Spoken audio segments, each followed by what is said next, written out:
Si è parlato di antibiotici, di terapie antibiotiche in un congresso che è stato organizzato dalla Clinica di Malattie Infettive dell'Azienda Sanitaria Universitaria del Friuli Centrale. Con noi il direttore Carlo Tascini. Buongiorno. Ecco, vediamo linee di indirizzo sindromiche di terapia antibiotica del Friuli Venezia Giulia. Effettivamente, antibiotico. Da anni si sta dicendo che ci sono preoccupazioni per quanto riguarda l'utilizzo degli antibiotici, che andrebbe utilizzato correttamente l'antibiotico solamente in casi particolari. A questo punto, dopo il Covid o con il Covid, il ruolo dell'antibiotico e che rischi ci sono? Cioè, ha ulteriormente peggiorato la situazione per quanto riguarda l'utilizzo dell'antibiotico?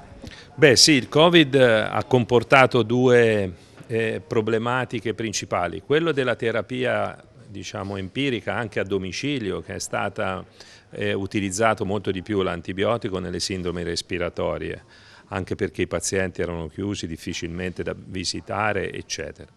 E secondo, perché anche in ospedale con le emergenze e la pandemia l'infection control, cioè tutte quelle misure che noi mettiamo in atto per ridurre la diffusione delle infezioni sono in parte saltate, anche perché c'è stata la riorganizzazione dei reparti, la riorganizzazione del personale medico e infermieristico, e quindi anche queste sono buone pratiche che ci vuole tempo per implementarle, e quindi questo ha comportato un aumento delle resistenze, specialmente negli ospedali.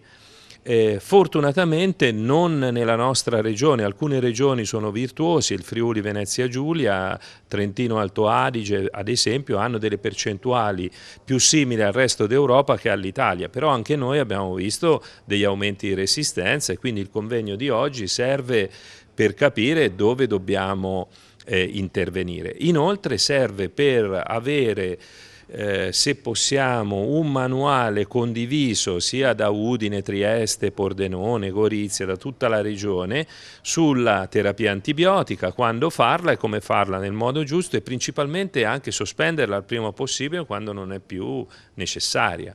Sì, quindi non è che il Covid stesso, cioè la malattia, abbia comportato una maggiore resistenza agli antibiotici, praticamente è tutto un insieme di fattori, quindi non è il nostro fisico che ha...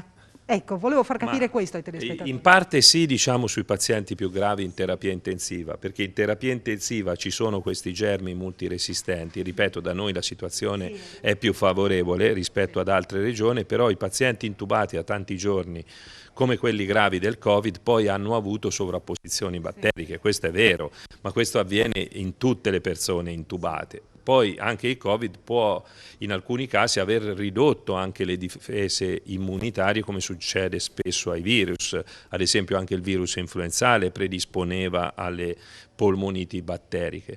Però, ripeto, è anche il problema organizzativo che ha comportato il Covid, tutti quelli che io ho detto prima, che hanno diciamo, in modo indiretto aumentato le resistenze. Senta, per il futuro, visto che ci saranno batteri sempre più resistenti, o perlomeno non ci saranno antibiotici in grado di sconfiggere i batteri, che cosa si può fare?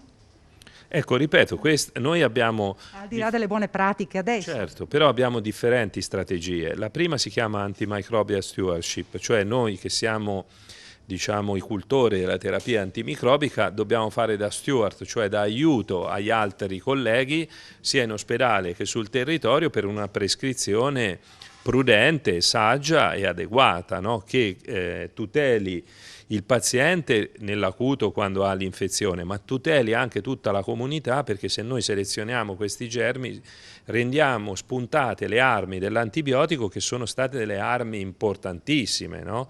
Pensi solo a qual era la mortalità prima della seconda guerra mondiale per polmoniti o per meningiti. Ecco, quindi non possiamo disperdere questo patrimonio, e pertanto noi utilizziamo questi programmi per dare una mano. Poi ci sono i programmi appunto di infection control, di controllo delle infezioni, e poi ci sono interventi di sanità pubblica, interventi sociali che sono previsti anche da un piano del Ministero. Ha fatto un piano di contrasto all'antimicrobico resistenza, e quindi questo deve essere ricordato oggi perché è un dato importante. E poi un appello va lanciato in questo senso anche ai cittadini, perché ancora si sente, nonostante da tempo si dica l'antibiotico solo se solo se ci sono determinati casi, solo su consiglio del medico, però c'è chi fa il medico fai da te e utilizza appunto l'antibiotico senza rendersi conto di quello che sta facendo. E poi magari anche non si rispettano le terapie, le durate delle terapie. Sì, questo è importante, è il classico anche del bambino, no? Con la febbre che spesso viene chiesta la terapia antibiotica. Ecco, la terapia antibiotica deve essere prescritta in modo prudente, proprio per le problematiche che sono state dette prima. Un altro punto fondamentale su cui il singolo cittadino anche può lavorare è il fatto di scegliere magari anche al supermercato eccetera prodotti che non contengano antibiotici, perché ad esempio per quanto riguarda l'allevamento animale, se noi facciamo 100 l'uso degli antibiotici in Italia, l'80% è su allevamenti animali, perché se gli animali vengono trattati con gli antibiotici alla fine dell'allevamento pesano di più e quindi questo comporta ovviamente un aumento anche di ricavi, però alla fine c'è una selezione di germi multiresistenti, quindi l'utilizzo degli antibiotici in ambito veterinario è molto controllato, giustamente è molto controllato, però ecco, l'uso degli antibiotici purtroppo in paesi come l'Italia, dove la resistenza è altissima, deve essere utilizzato negli animali quando c'è bisogno perché stanno male, non a scopo probiotico per farli crescere di più. Ma il consumatore finale come fa a saperlo? Legge sulla confezione quando compra la carne già. Però questo è già su alcuni supermercati vede che la carne c'è scritto che non contengono antibiotici, no? Questo è importante, oppure che hanno sospeso gli antibiotici da un determinato periodo di tempo, questo è fondamentale. Senta, approfittiamo appunto del congresso di oggi per parlare chiaramente, non possiamo esimerci dal parlare di Covid. Vediamo quella vediamo quella che è la situazione in questo momento. Si parla di nuova ondata, effettivamente il numero di persone positive sta salendo. Che cosa dobbiamo aspettarci? Poi faremo un discorso anche per quanto riguarda la quarta dose di vaccino. Ma guardi, cosa dobbiamo aspettarci nel Covid? Io non glielo dico perché non lo sa nessuno e le previsioni in genere vengono sempre smentite. Le posso dire com'è la situazione attuale. Abbiamo ovviamente una nuova ondata di infetti, ma di pochi malati. Cioè è ovvio che se aumenteranno ancora dei numeri noi troveremo qualche malato grave, ma rispetto al passato il numero di malati gravi con polmonite da Covid è veramente ridotto. Quindi che cosa stanno dicendo molti clinici delle malattie infettive? Stanno dicendo guardate che il numero dei malati è ridotto, è vero che ci sono i fragili, ma questi fragili hanno a disposizione il vaccino e per malati ancora più fragili come i trapiantati d'organo, come gli ematologici, è a disposizione la profilassi con un monoclonale che dura 6 mesi e è attivo anche sull'Omicron. Quindi questi fragili hanno degli scudi. Sugli anziani abbiamo la possibilità di fare i richiami del vaccino. Inoltre in chi si infetta entro 5 giorni possiamo dare gli antivirali, ce ne abbiamo 3 a disposizione, e entro 7 giorni anche altri monoclonali in terapia. Quindi in questo quadro, diciamo così articolato, in cui onestamente mi sento di dire che al momento il virus è meno virulento, si potrebbe utilizzare per diciamo, alleggerire l'ospedale di tante regole che rendono la cura degli altri malati più difficoltosa. Quindi non praticamente ricoverare, cioè avere un reparto a sé e ricoverare i malati tutti insieme? Ma guardi, glielo declino così, cioè nel senso che anche un anziano, un fragile che sta a casa, vive con la sua famiglia. La sua famiglia al giorno d'oggi vanno al mare, vanno a Lignano, vanno ai concerti, in discoteca, i giovani e anche i meno giovani e poi tornano a casa dal fragile. E così se il fragile sta male per un problema cardiologico e viene in ospedale, probabilmente verrà a contatto anche con dei Covid, ma è inutile andare a diciamo, fare il tampone a tutti che non hanno i sintomi, perché anche allora dovremmo richiudere anche la società fuori, cosa che non è pensabile per un virus che è molto meno virulento. Quindi non ha senso screenare, secondo me, gli asintomatici in ospedale, perché non si fa più il tracciamento fuori, è inutile in ospedale, perché sennò noi blocchiamo l'ospedale, ma lo blocchiamo, ma non per i medici, lo blocchiamo per chi ha l'infarto, per chi ha un problema chirurgico, no? E quindi perché è questo il vero tema sul tappeto adesso, per una malattia che a questo momento mi sento di declassare. Però dobbiamo mantenere l'attenzione alta. Se uno dimostra che ci sono di nuovo casi gravi, allora si riprendono le misure sulle quali ormai siamo bravissimi, no?